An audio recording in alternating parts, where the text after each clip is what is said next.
text number 10 to 12. 10 to 12. So first we'll read text number 10.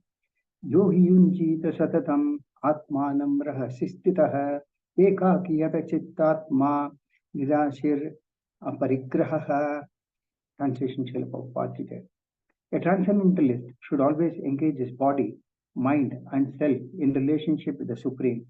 He should live alone in a secluded place and should always carefully control his mind. He should be free from desires and feelings of possessiveness. Text number 11 and 12. Suchau deshe patishtapya tiram asanam atmanah nati uchritam nati nicham chaila jina kushottanam tatra ekagram manakritva yata chittendriya kriya upavishyasane yunjyad yogam atma vishuddhaye. Translation Srila Prabhupada. To practice yoga, one should go to a secluded place and should lay kusa grass on the ground and then cover it with a deer skin and a soft cloth. The seat should be neither too high nor too low and should be situated in a sacred place. The yogi should then sit on it very firmly and practice yoga to purify the heart by controlling his mind, senses, and activities and fixing the mind on one point. Om Jnana Jnananjana Shalakya Chakshurmilitamena Tasmai Shri Gurave Namaha Namo Vishnupada Krishna Pasta Bhutlesh Madi Bhaktivedanta Swami Namne Namaste Saraswati Deve Gaurone Pachani Visheshodipot Shunyavadi Paschatya Vihajistan. Jai Shri Krishna Chaitanya Prabhu Nityananda Shri Advaita Gadadhara Shivasari Gaura Bhaktivedanta. Hare Krishna Krishna Krishna Hare Hare Hare Rama Rama Rama Hare Hare Moham Karudiva Chalam Pankam Mande Vikripada Muhammad Deshi Guram Kendan Paramadam Madam Shri Chaitanya Vishnu.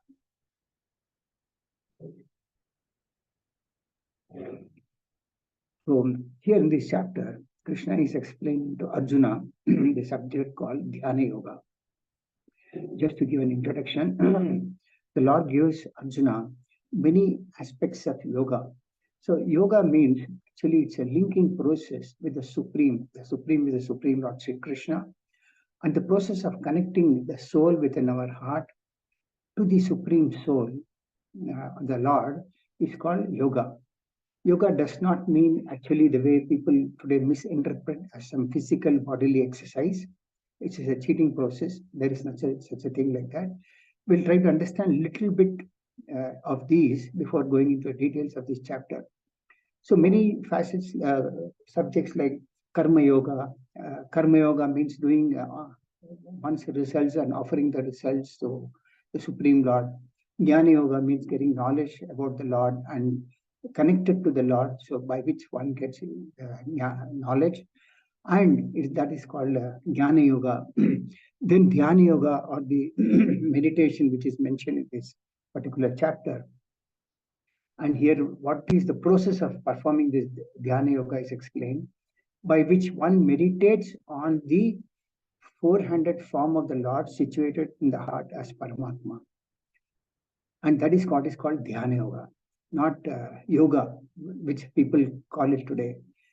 And finally, the Bhakti yoga is mentioned, by which one practices the Lord, links with the Lord by practice of devotional service or Bhakti. So the purpose of all these yoga is to connect with the Lord by engaging one's body, mind, and the self, that is the spirit soul, to the Supreme Lord or the Supreme Self. So it is a linking process. Now, the point is that to somehow terminate our material existence in this material world, we go into a cycle of birth and death, and that is not our constitutional position. Our constitutional position is situated by serving the Lord in the spiritual world. So all the yoga process is meant to retain that original constitution process. So here in these two slokas, how that Dhyāna yoga is to be performed, it is mentioned. Now, in the first sloka, it mentions about as to how one should engage his body, mind, and self by living in a secluded place, and should always control his mind. He should be free from desires and feelings of possessiveness. Now, in a big city like us, nowadays, every small city also has become they all have all the symptoms of big cities, full of noise, surrounding disturbances. So many things are there. So one has to go to a secluded place to practice this yoga.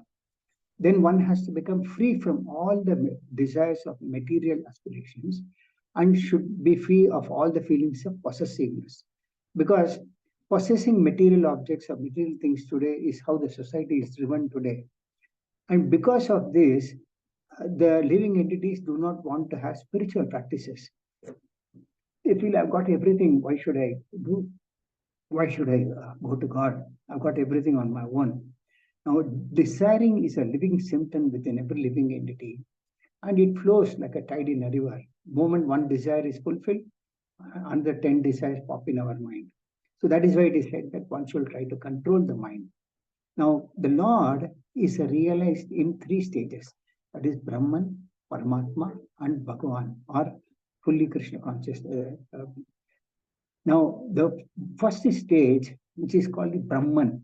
Brahman is the glaring effulgence covering the body of the Lord. That is why many times we see that people say they want to merge into the impersonal Brahma Jyoti. But there is nothing like merging into the Brahma Jyoti, because once individuality is always there, it will be there in future also, and it continues to exist. But it's a wrong conception. People say that impersonal Brahman they want to merge into. This is what is called Brahman realization, or the first stage of realization. Then the second stage of realization is called Paramatma realization, one where one meditates on the super soul who is situated within our heart in the 400 form. And both Brahman and this Paramatma, which is the Paramatma, is the second stage, they are all partial expansions of the complete realization of the Lord called Bhagavan. The Bhagavan, or the third feature, is the complete realization of the Lord, is the Supreme Personality of Godhead. Now, one who is Krishna consciousness, he automatically has surpassed the first and second stage, that is Brahman and Paramatma. So understanding this Bhagavan aspect of the Lord, consisting of his various opulences, the 6 most important, they are classified into 6 important categories: knowledge, wealth, power, beauty, fame, and renunciation. So the Lord possesses all these in full, and we as the part and parcels of the Lord possess these opulences in a minute form. The Lord is complete in all these things. So all these are given to understand what is ultimate goal. Ultimate goal is to focus on our yoga process in the Bhagavan feature of the Lord. So the last stage in all this yoga is to what is called samadhi or trance, by which one is fully concentrated through his mind on the Supreme Godhead, and he is completely in seclusion. He is not attached to to anything in the external environment, and is free from feelings of this false possessiveness. Now, possessiveness is actually clearly described here. Possessiveness does not mean that one renounces everything of whatever he has got in his life. No, that is wrong. Actually, a devotee, when he means possessiveness, he uses everything in the service of the Lord. He does not artificially renounce. Because artificially renouncing means it comes back again to us at some time or the other. But he uses everything in the service of the Lord. That is what is called perfection of renunciation. So all these perfections and precautions are perfectly executed when one is actually practicing this Krishna consciousness. Krishna consciousness means realizing the Supreme Personality of Godhead in his form as Bhagavan. So Srila Prabhupada also quotes one sloka in this particular purport, Anashakta Vishyan Yathartham Upayunjitaha.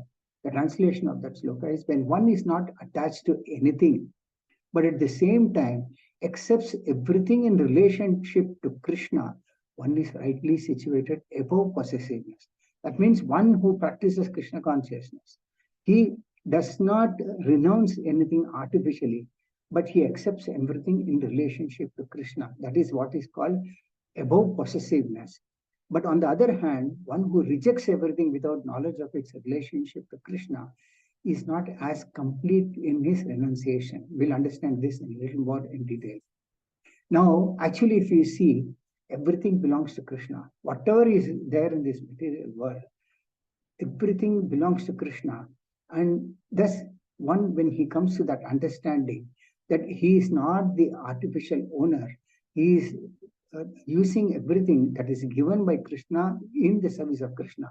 Just like, for example, if a son, he gets his first salary, but when he uses the same thing in purchasing something for his father, the father becomes very pleased. Not that the father wants it. Our Lord, Supreme Lord, does not want anything. But we as children, when we utilize these things, whatever Krishna has given, in the service of Krishna, the Lord becomes very, very pleased. For example, a non-devotee might go and eat outside some karmi food in some hotel. He gets involved in his karma. That karma involves those who cook, those who serve, those who bring everything. On the other hand, when a devotee honors Krishna Prasadam, that which is offered to Krishna, he not only becomes free from Krishna, but he also becomes purified by honoring Krishna Prasadam. So this is how every activity that a devotee does, he does everything in the service of Krishna. And thereby he becomes free from entanglement. Also, he progresses spiritually towards Krishna, the path of Krishna, and advances to such an extent that at the end of life, he realizes this Bhagavan realization and goes back to home, back to Godhead. So, some important examples that are given about this renunciation. There are two types of renunciants. One is called Yukta Vairagis, and the other one is called Falgu Vairagis. The Falgu Vairagis are called monkey renunciates or monkey renunciation. They practice monkey renunciation. They give up everything, saying that this is artificial, and later on they are all haunted by the same objects. But the Yukta Vairagis, they use everything in service of Krishna. They live like a lotus flower which stands above water. But the moment a drop of water falls on it, the water slides down, but the lotus is not affected. Similarly, the devotees, they live like a lotus in this material world. Even though they are in the material world, they are not affected by the material world, three modes of material nature. On the other hand, just like if a drop of water falls on it, it slides down and the lotus is not affected, the devotees of the Lord are not affected by the three modes of material nature. So in our Krishna conscious movement, the devotees are taught not to possess anything artificially. Now, the whole world today, if you see, is driven to possessing everything artificially. And the moment one buys something, all these material objects are things that the possessiveness remains for some time, which comes out of attraction. The moment you buy something, you feel attracted to it. When you are attracted to it, you feel possessiveness for some time and you want to show it to your colleagues, friends, associates, everybody. So, and finally, after some time, what happens is you get fed up. For example, if you buy a mobile today, you want to show it to everybody. After 10 days, you get fed up with the same mobile. That's how the whole material world is. But a devotee knows that every mobile, the purpose is for communication. So he utilizes in the service of Krishna. And that's how he becomes a Yukta Vairagi. He is not a Falgu Vairagi who artificially renounces everything. Few examples we can give, live examples in the lives of our acharyas in our moment. For example, Srila Bhaktivedanta Saraswati Thakura, Srila Prabhupada's spiritual master, he clearly showed by example how to use anything that was rejected by the society but can be used in the service of Krishna. He knew that materialistic people had to be somehow or there to be attracted to Krishna. So he provided some material facilities like living quarters to sadhus, which were considered a luxury during those days. Sadhus generally used to be renouncing and living in a very simple way. But then he introduced a system of giving living quarters to sadhus. And these were all luxuries. But Srila Bhaktisiddhanta Saraswati Thakura initiated this facility to the sadhus to show others that practicing devotional service does not necessarily mean one has to renounce everything, which I understand something in the second sloka also. Similarly, he also ordered his disciple to preach the message of Godhead to the outside world, out to the Western world. Then generally devotion service means bhakti yoga means those who are practiced only in India. But Srila Bhaktisiddhanta Saraswati Thakur gave instruction to Srila Prabhupada. They preached the Western world in English and other foreign languages. So Srila Prabhupada undertook that mission and he established this Krishna conscious movement. Then those days, those who were sadhus, they never used to wear stitched cloth. They used to walk all the places of pilgrimage, etc., and preaching devotion service. Sri Bhaktisiddhanta Saraswati broke all those rules, and he permitted the sadhus to travel by car, which was not a practice. But he showed by example that even everything that is there can be used in service of Krishna. And the sadhus also wore stitched cloths like japa we wear today. So these were not permitted during those days. But he had attracted by introducing these so-called artificial rules, but brought many people to Krishna conscious movement. Also, those days, only Brahmins were those who were born in Brahmanical background were considered as Brahmins. But Srila Bhaktisiddhanta Saraswati Thakur showed by example that Brahmanical status does not necessarily mean to be born in Hindu families, but it was a tradition that was prevailing. But he gave the status to those who are not born in this community. But he got them trained to such an extent that they were much superior. That means they became Vaishnavas, who are higher than even Brahmanas. Some more examples from Srila Prabhupada's life. Srila Bhaktisiddhanta Saraswati Thakur used to ask his disciples to chant 64 rounds every day of Harinam, Hare Krishna Mahamantra. But Srila Prabhupada broke those traditions also. And he asked his disciple to chant 16 rounds. He got from 64 to 16. Because Srila Prabhupada realized that the way these people today are struggling for existence, it is not possible to chant 64 rounds. 64 rounds takes a minimum about 6 to 8 hours, which is not practically possible for any grihastha also. So he introduced a system of 16 rounds, which can take about 2 to 2.5 hours. And also, Srila Prabhupada set an example by crossing the ocean. Nobody was permitted to go outside India during those years. But Srila Prabhupada not only preached, but he went across the ocean and traveled all over the globe to preach Krishna consciousness. And he converted many hippies into happies. These hippies were considered actually the lowest of the caste. Even if they were born in high parentage, those days there was a popular movement called hippies. So they used to adopt taking drugs. They never used to take bath. They never used to shave. They used to live in a very dirty environment, though they were from a high parentage. And they used to wear torn clothes and all those things. This was a movement that was prevailing during the Srila Prabhupada's time. But Srila Prabhupada went to the USA and he stayed in a place called Bauri. And that place was worse than the slum dwelling in Mumbai or any other place, as a matter of fact, in India. And he stayed in a place like Bauri, which was worse than that, which was full of criminals, etc. And he converted many hippies to happies. That means he made them happy, making them Krishna conscious devotees. So Srila Prabhupada actually utilized everything as a sadhu, and he utilized them in everything that was available to him in Krishna consciousness. And then after preaching, when he came back to India, when he was abroad, he used to live in luxurious palaces. That's how the devotees used to offer facilities to Srila Prabhupada. But then when he came back to India, it is said that he stayed in Bhubaneswar in a small mud hut. Though he had a lot of opulence, he could have stayed in luxurious apartment. But Srila Prabhupada actually set an example by showing that a devotee is one who is not artificially renowned, but can use everything in Krishna service. He can remain in a palatial environment also, because he's not attached to it, he can also remain in a mud hut also. So Srila Prabhupada showed by example, one has to live in all extremes. So Srila Prabhupada also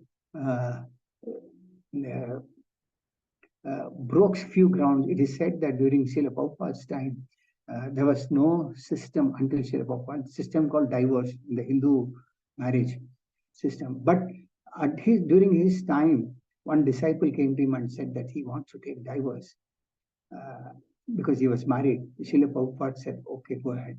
So later on, when his disciples asked, why did you permit when it is not a practice? Srila Prabhupada said, if I would not have given him that permission, anyway, he would have gone and taken divorce.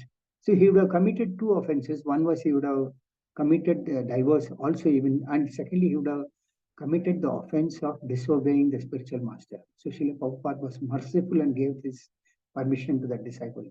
Not that one should take it as a regulation or stipulation and court and take divorce, not that. So the point is that the acharyas know what to do, when to do, and how to do. So rules are to be taken seriously and not broken for one's convenience. Now, the thing is, how does one overcome this possessiveness? It is said that when one associates with devotees of the Lord, he automatically becomes detached from all the material endeavors and material possessions. So Sri Chaitanya Mahaprabhu, who is none other than the incarnation of Supreme Personality of Godhead, he appeared to preach this Krishna consciousness or chanting of the holy name. So as per him, he gave a verse, Sanatana Goswami, he instructed one of the Goswami, Sanatana Goswami. I'll not go into the recitation of the verse because short of time. The verdict of that verse is that by even a moment's association with pure devotees, one can attain all the success and one can be purified as a sadhu. Examples are given, like Mrigari was a hunter, but he compiled, he became Valmiki and he compiled Ramayana. Also, personalities like Narad Muni, he was a hunter, he was born from a Shudrani woman, but he became Narad Muni in his next birth. Prahlad Maharaj, he was born in the womb of Kayadu, a demoness, but he got Narad Muni in the form of a spiritual master, and he became great Vaishnava. And Prahlad Maharaj preached to his classmates about what is devotional service. So this is how devotional service is such that when one automatically practices devotional service, one becomes free from all material possessiveness. We'll now go to the text 11 and 12. Now, in 11 and 12, it is mentioned as to how to practice yoga. One should have to go to a secluded place, lay kusa grass on a ground, and then cover it with a deer skin.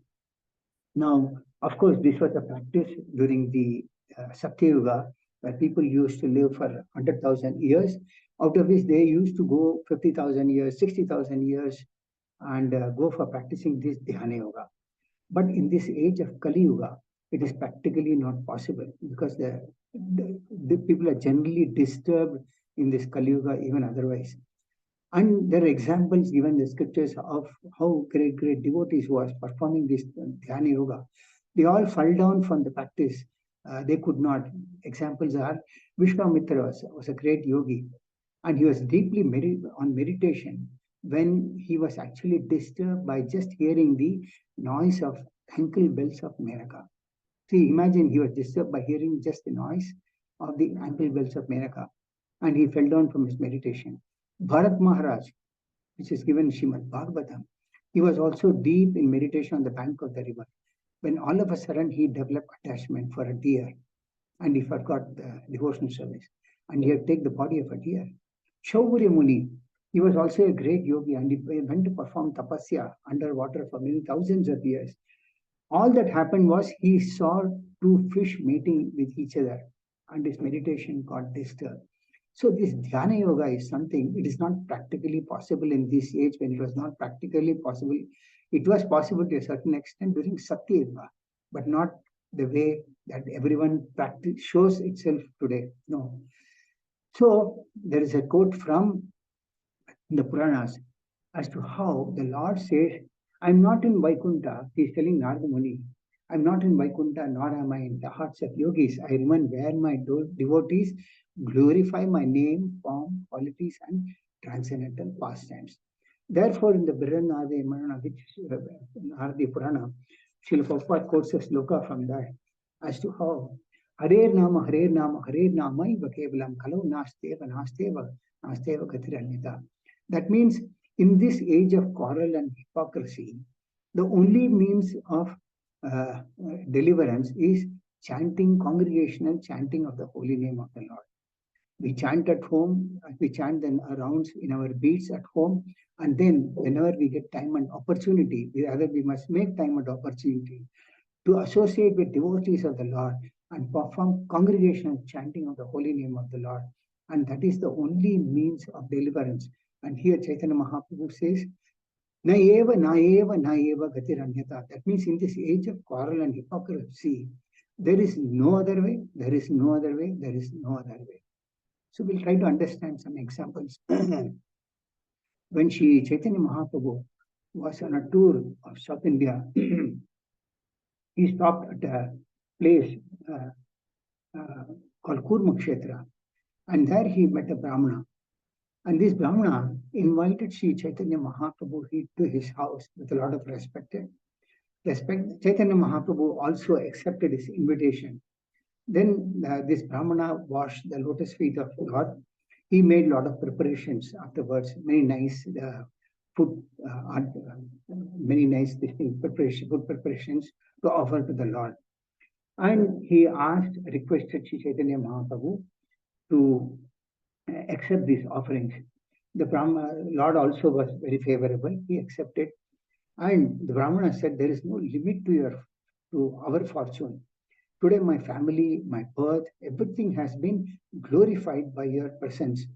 And he said that, and finally, after Mahaprabhu also accepted with this devotion, whatever the Brahmana offered. And then when Mahaprabhu was preparing to leave, the Brahmana told Mahaprabhu, he said, kindly do me a favor, let me go with you, because I cannot tolerate the waves of this materialistic misery. Brahmana was actually mentioning that he cannot tolerate the miseries of this material world. So let me come back with you. Chaitanya Mahaprabhu replied, don't speak like this again. Better to remain at home and chant the holy name of Krishna always and instruct everyone to follow the orders of the Lord as given in Bhagavad-gītā and Srimad Bhagavatam. And in this way, become a spiritual master and try to liberate everyone else in this world. This is what the Lord quoted. That means we understand this instruction of Chaitanya Mahaprabhu. He said, don't speak like this again. That means material world means miseries only, but don't speak like this again. You can't go out today and live in a secluded place, which is actually the practice for Dhyāna-yoga. Another point that is mentioned in this Dhyāna-yoga is that they lay a sheet of kusa grass on the ground and cover it with a deer skin. Kusa grass is an auspicious item that can be used in the service of the Lord. It is none other than the hairs of Varahadev when Lord Varahadev appeared. So it is good to use kusa grass and then cover it with a deer skin and a soft cloth. The purpose of mentioning this was that in the forest, when those days they used to go to practice yoga, they used to put a deer skin. This was because it is said that when somebody puts a deer skin, the tigers and other wild animals used to keep away from that person. So they used to put a deer skin and cover it with a soft cloth and then sit on it. That is how they used to practice. But then we see that these are not practically possible to practice in this Kali Yuga. So stay in the house, whatever the Lord's instruction was, be at home and chant the holy name of Lord Krishna every day. And also try to preach this chanting of the holy, the moment of preaching chanting the congregational chanting of the holy name to others, by which one can become a spiritual master and deliver others also in this material world. This is my order. This is what Chaitanya Mahaprabhu instructed that Brahmana called Kurma Brahmana. And if one follows these regulative principles, Mahaprabhu then further concluded, if you follow these regulative principles, we will meet here again, and rather you will never lose my company. That means whatever Mahaprabhu instructed the Brahmana, if we follow the same instruction today also, we will not lose association of the Lord, because the Lord is different from his holy name. When we chant the holy name of the Lord is physically present. And then the Lord said, whenever he visits, he would come the same way like he came to Purma Brahmana's house. So this is what is called devotional service. The Lord is always in association with us by chanting of the congregation, in congregation, the holy name of the Lord.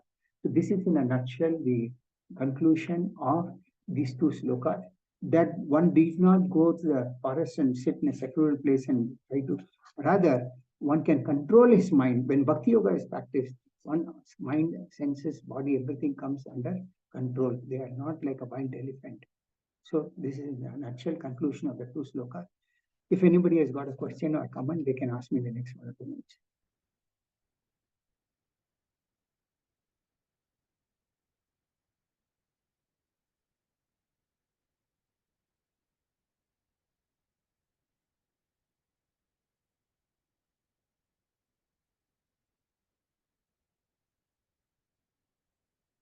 Hare Krishna.